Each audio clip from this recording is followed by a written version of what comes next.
जब कोई system consistently एक ही तरीके से रॉन्ग रिजल्ट्स दे उसको बोलते हैं बायस। इसको दो एग्जांपल से समझाता हूँ मैं आपको। पहले एग्जांपल लेते हैं मोबाइल फ़ोन का। मान लो आपने एक नया फ़ोन लिया और एक आपके पास 3 साल पुराना फ़ोन है, बिल्कुल सेम मॉडल का।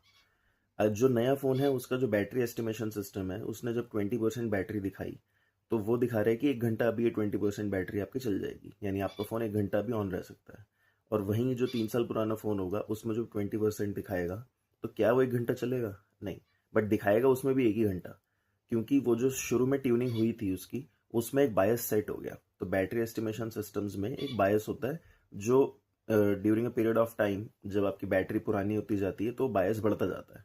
तो इस तरीके से वो कंसिस्टेंटली जो है आपका बैटरी एस्टिमेशन सिस्टम वो गलत रिजल्ट्स दिखा रहा है। तो इस तरीके की चीज़ों को बोलते हैं, इस तरीके के एरर को बोलते हैं बायस। अब एक और एग्जांपल से समझते हैं। अब एक एग्जांपल बाइक का लेते हैं।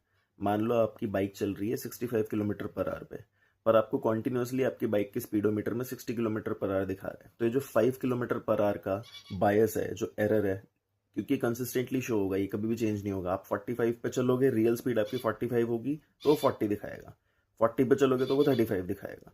तो इस तरीके के एरर को बोलते हैं बायस। अब इसको रिलेट करते हैं मशीन लर्निंग से। तो मशीन लर्निंग में बायस का एक्चुअल मीनिंग होता है कि जो आपकी एवरेज प्रिडिक्टेड वैल्यू है और जो ट्रू वैल्यू है, जो रियल वैल्यू है, इन दोनों के बीच में एक एरर होगा, इन दोनों के बीच में एक डिफरेंस होगा, जिसको बोलते हैं हम बायस। अब बायस का रिलेशन अंडर फिटिंग और ओवर फिटिंग के साथ क्या होता है? हाई बायस में अंडर फिटिंग क्यों बोलते हैं? बायस वेरिएंस ट्रेड ऑफ क्या है? इनफैक्ट वेरिएंस ही अपने में क्या चीज़ है? तो ये सब चीज़ें हम लोग देखेंगे आगे आने वाली वीडियोज़ में। तो इस चैनल को आप सब्सक्राइब कर सकते हो। और ये सारी वीडियोस को हम रिलेट करते हैं इलेक्ट्रॉनिक्स के साथ, क्योंकि हम फिजिकल एआई सिस्टम्स भी पढ़ते हैं। Thank you.